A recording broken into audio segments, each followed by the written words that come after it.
ಬಳ್ಳಾರಿ ಲೋಕಸಭಾ ಕ್ಷೇತ್ರ KRS party ಅಭ್ಯರ್ಥಿಯಾದ Shri Channaveer ಇಂದು ಹಗರಿಬೊಮ್ಮನಹಳ್ಳಿ ವಿಧಾನಸಭಾ ಕ್ಷೇತ್ರದಲ್ಲಿ ಬಿರುಸಿನ ಮತಯಾಚನೆಯನ್ನು ಮಾಡಿದರು. ಈ ಸಂದರ್ಭದಲ್ಲಿ ರಾಜ್ಯ SC/ST ಘಟಕದ ಚಂದ್ರಶೇಖರ್ ದೊಡ್ಮನಿ, ವಿಜಯನಗರ ಜಿಲ್ಲಾಧ್ಯಕ್ಷ ಸುಭಾನ್ ಸಾಹಬ್, ಜಿಲ್ಲಾ ಕಾರ್ಯದರ್ಶಿ ಗಣೇಶ್ ಹರ್ಕುಣಿ, ಕೂಡ್ಲಿಗಿ ತಾಲೂಕು ಅಧ್ಯಕ್ಷ ಲಿಂಗಪ್ಪ, ಹಗರಿಬೊಮ್ಮನಹಳ್ಳಿ ತಾಲೂಕಿನ ಅಧ್ಯಕ್ಷ ಕುರಿ ನಾಗೇಂದ್ರ, ಕಾರ್ಯದರ್ಶಿ ಪಾಂಡುರಂಗ, ಬಸವರಾಜ ಇನ್ನೂ ಅನೇಕ ಕಾರ್ಯಕರ್ತರು ಮತಯಾಚನೆಯಲ್ಲಿ ಪಾಲ್ಗೊಂಡಿದ್ದರು. ಹೊಸಬೆಳಕು ನ್ಯೂಸ್, ವಿಜಯನಗರ. ಚಂದ್ರಶೇಖರ್ ದೊಡ್ಮನಿ ಅಂತ ಕೆಆರ್ಎಸ್ ಪಕ್ಷದ ರಾಜ್ಯ ಮುಖಂಡರು. ಇವಾಗ MP ಎಲೆಕ್ಷನ್ ಅಲ್ಲಿ ಅಭ್ಯರ್ಥಿ ಯಾರು ಸರ್ ಇಲ್ಲಿ ನಿಮ್ಮ ಪಾರ್ಟಿಯಿಂದ? ಚನ್ನವೀರ್ ಚಿತ್ತಾರ ಅಂತ ಹೇಳ್ಬಿಟ್ಟು ಕ್ಯಾಂಡಿಡೇಟು. ಎಲ್ಲಾರು ಸರ್ ಇವರು? ಕೂಡ್ಲಿಗಿ ತಾಲೂಕು ಮೂಲ ಅವರು. ಓಕೆ ಸರ್, ಇವಾಗ ಬಳ್ಳಾರಿ ಜಿಲ್ಲೆಯಲ್ಲಿ ಯಾವ್ಯಾವ ತಾಲೂಕು ಕ್ಯಾನ್ವಾಸ್ ಮಾಡಿದ್ದಾರೆ?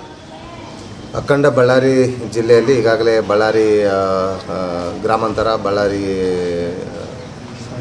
ಸೊಂಡೂರು, ಬಳ್ಳಾರಿ ಗ್ರಾಮೀಣ, ಕುರುಗೋಡು ಈ ಭಾಗ ಎಲ್ಲ ಆಗಿದೆ. ನಿನ್ನೆ ಹೊಸಪೇಟೆ ಮತ್ತು ಇವತ್ತು ಹಗರಿಬೊಮ್ಮನಹಳ್ಳಿಗೆ, ನಾಳೆ ಹಡಗಲಿಗೆ ನಮ್ಮ ಈ ಒಂದು ಮತಯಾಚನೆ ವಾಹನ ಜೊತೆಲಿ ನಾವು ಹೊರಟಿದ್ದೀವಿ. ಸರ್, ಜಿಲ್ಲೆಯಲ್ಲಿ KRS ಪಾರ್ಟಿ ಪಕ್ಷದ ಸದಸ್ಯರ ಸಂಖ್ಯೆ ಎಷ್ಟು? ಒಂದು ಸರಿಸುಮಾರು ಒಂದು 5,000ಕ್ಕೂ ಹೆಚ್ಚು ಜನ ನಮ್ಮ KRS ಪಕ್ಷದ ಸದಸ್ಯರು ಇದ್ದಾರೆ. ರಾಜ್ಯದಲ್ಲಿ ಎಷ್ಟು MP ಗಳು ನಿಮ್ಮ ಪಕ್ಷದಿಂದ ಅಭ್ಯರ್ಥಿಗಳು ಅದಾರ ರೀ? 28 ಕ್ಷೇತ್ರಕ್ಕೂ ಕೂಡ ಇವತ್ತು ನಾವು ಅಭ್ಯರ್ಥಿಗಳನ್ನು ಕಣಕ್ಕಿಳಿಸಿದ್ದೀವಿ ಇದ್ದಾರೆ. ಎಲ್ಲ ಕ್ಷೇತ್ರಕ್ಕೂ ಅಭ್ಯರ್ಥಿಗಳನ್ನ ಹಾಕಿದ್ದಾರೆ. ಮೈತ್ರಿ ಮಾಡ್ಕೊಂಡಿದ್ರೆ ಸಿಂಗಲ್ ಪಾರ್ಟಿಯಿಂದ ಚುನಾವಣೆ ಪಾರ್ಟಿಯಾಗಿ ಈ ರಾಜ್ಯದ ನೆಲ ಜಲ ರಕ್ಷಣೆ ಮಾಡಬೇಕು, ಅದು ಕರ್ನಾಟಕ ರಾಷ್ಟ್ರ ಸಮಿತಿ ಪಕ್ಷದಿಂದ ಮಾತ್ರನೇ ಸಾಧ್ಯ ಅಂತ ಹೇಳ್ಬಿಟ್ಟು ಮನಗಂಡು ಇವತ್ತು ಪ್ರಾದೇಶಿಕ ಪಕ್ಷ ಯಾವುದನ್ನು ಈ ರಾಜ್ಯದಲ್ಲಿ ಇದೆ ಅಂದರೆ ಅದು KRS ಪಕ್ಷ. ಹಾಗಾಗಿ ಕರ್ನಾಟಕ ರಾಷ್ಟ್ರ ಸಮಿತಿ ಪಕ್ಷ ಏಕಾಂಗಿಯಾಗಿ ಇವತ್ತು ಕಣಕ್ಕೆ ಇಳಿದಿದೆ. ಏಕಾಂಗಿಯಾಗಿಯೇ ಹೋರಾಟ ಮಾಡುತ್ತೆ. ಪ್ರಗತಿಪರ ಸಂಘಟನೆಗಳು, ಪ್ರಗತಿಪರ ಚಿಂತಕರು, ಪ್ರಗತಿಪರ ಈ ನಾಡಿನ ನೆಲ ಜಲ ಭಾಷೆ ಮೇಲೆ ಅಭಿಮಾನ ಇರ್ತಕ್ಕಂಥವ್ರು, ಸಮಸ್ತ 6,80,00,000 ಕನ್ನಡಿಗರು ಪ್ರೀತಿಸುವಂಥ ಪಕ್ಷ ಇದು. ಈ ಪಕ್ಷ ಇಲ್ಲಿ ನಾವು ಈಗಾಗಲೇ ಕಟ್ಟಿರ್ತಕ್ಕಂಥದ್ದು ಮತ್ತು ಬೆಳೆಸ್ತಾ ಇದ್ದೀವಿ. ಅವ್ರು ಮನಸ್ಸು ಮಾಡಿದರೆ ಇನ್ನು ಮುಂದೆ ಇನ್ನು ಹೆಚ್ಚಿನ ಒಂದು ಬಲ ಬರುತ್ತೆ ಅಂತ ಹೇಳ್ಬಿಟ್ಟು ನಾವು ನಿರೀಕ್ಷೆ. ಇವಾಗ ಚುನಾವಣೆ ಅನ್ನಪ್ಪ ಅಂದ್ರೆ ಹಣ ಮತ್ತು ಹೆಂಡ ಇಲ್ದಲೇ ಚುನಾವಣೆಗಳು ನಡೆಯಲ್ಲ. ನಡೆಯುತ್ತೆ ಅನ್ನೋದಕ್ಕೆ ನಾವೇ ಉದಾಹರಣೆಗಳು, ನಾವೇ ಸಾಕ್ಷಿಗಳು. ಈಗಾಗಲೇ ನಮ್ಮ ಏನು ವಿಧಾನಸಭಾ ಚುನಾವಣೆಯಲ್ಲಿ ಕೂಡ ನಾವು ಕಣಕ್ಕಿಳಿದು ಸ್ವಚ್ಛ, ಪ್ರಾಮಾಣಿಕ, ಜನಪರ ರಾಜಕಾರಣವನ್ನು ಮಾಡ್ತೀವಿ ಅಂತ ಹೇಳ್ಬಿಟ್ಟು ಮಾಡ್ತಾಯಿದ್ದೀವಿ. ಆ ಚುನಾವಣೆಯನ್ನು ಎದುರಿಸಿದ್ದೀವಿ. ಈಗ ಇದು 2ನೇ ಚುನಾವಣೆ ನಮ್ಮದು. ಸೊ ಹಾಗಾಗಿ ಹಣ ಇಲ್ಲದೇ ನಾವು ರಾಜಕೀಯವನ್ನು ಮಾಡ್ಬೋದು. ರಾಜಕೀಯ ಅಂದರೆ ಒಂದು ಪರಮ ಪವಿತ್ರವಾದಂಥದ್ದು. ಅದನ್ನು ಹೊಲಸು ಮಾಡಿರ್ತಕ್ಕಂಥದ್ದು ಈ 3 ಪಕ್ಷಗಳು, ಕಾಂಗ್ರೆಸ್ಸು, BJP, JDS. ದುಡ್ಡಿಲ್ಲ ಅಂದರೆ ಯಾವುದು ನಡೆಯಲ್ಲ ಅಂತ ಹೇಳ್ಬಿಟ್ಟು ಜನರ ಒಂದು ಮನಸ್ಸಲ್ಲಿ ಈಗಾಗಲೇ ಏನು ಬಿತ್ತುಬಿಟ್ಟಿದ್ದಾರೆ.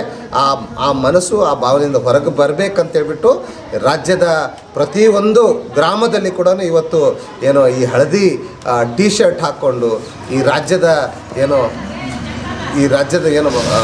ಭುವನೇಶ್ವರಿ ತಾಯಿಯ ಒಂದು ಕುಂಕುಮ ಜೊತೆಯಲ್ಲಿ ನಾವಿವತ್ತು ಪ್ರಚಾರವನ್ನು ಮಾಡ್ತಾಯಿದ್ದೀವಿ.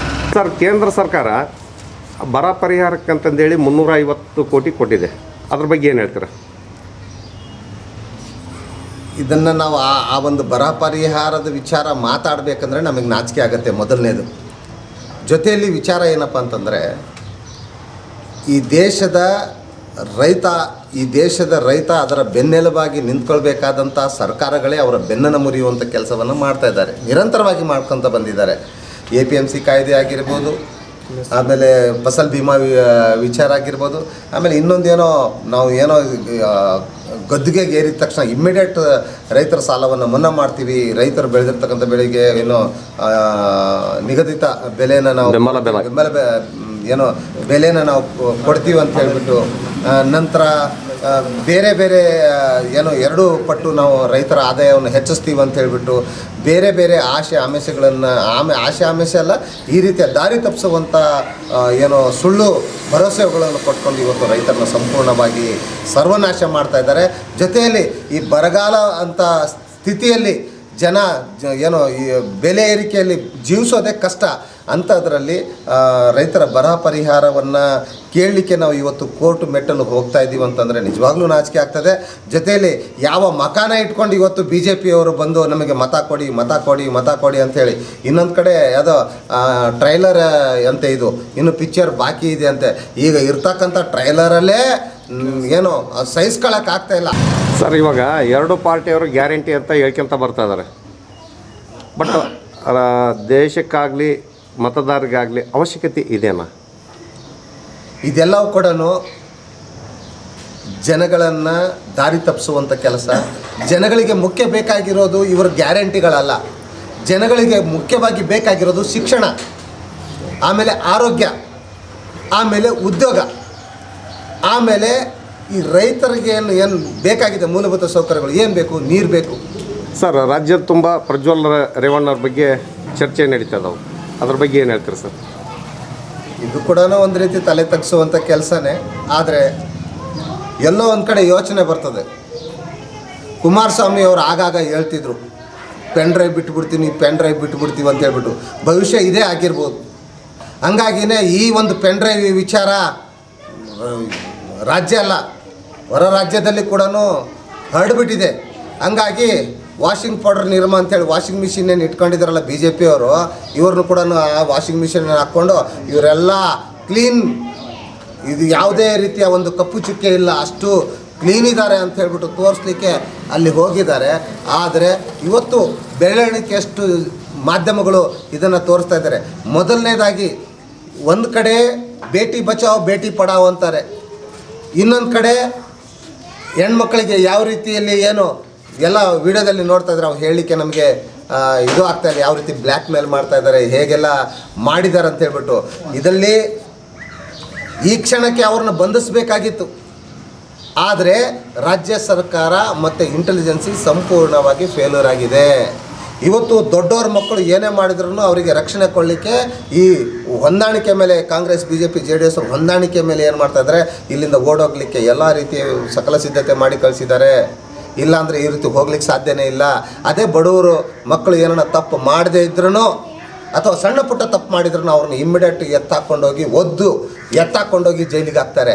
ಇಂಥ ದೊಡ್ಡ ಏನೋ ಕ್ರಿಮಿನಲ್ ಕೆಲಸವನ್ನು ಮಾಡಿದ ನಂತರನೂ ಇವರಿಗೆ ಸರಳವಾಗಿ ರಾಜ್ಯದಿಂದ ಏನೋ ಫ್ಲೈಟ್ ಮುಖಾಂತರ ವಿದೇಶಕ್ಕೆ ಹೋಗಲಿಕ್ಕೆ ಬಿಟ್ಕೊಟ್ಟಿದ್ದಾರೆ. ಅಂದರೆ ಇಲ್ಲಿ ರಾಜ್ಯ ಸರ್ಕಾರ ಮತ್ತು ಕೇಂದ್ರ ಸರ್ಕಾರದ ವೈಫಲ್ಯನೇ ಅಲ್ವಾ ಇದು? ಇವರು ಇದರಲ್ಲಿ ಮಿಂಗಲಿಲ್ಲ ಅಂತ ಹೇಗೆ ಹೇಳ್ತೀರಾ? ಸೊ ಸ್ಪಷ್ಟವಾಗಿ ಇಲ್ಲಿ ಮೇಲ್ನೋಟಕ್ಕೆ ಕಾಣ್ತಾ ಇದೆ, ಇದರಲ್ಲಿ ಈ ಮೂರು ಪಕ್ಷಗಳ ಏನು ಕೈವಾಡ ಇದೆ.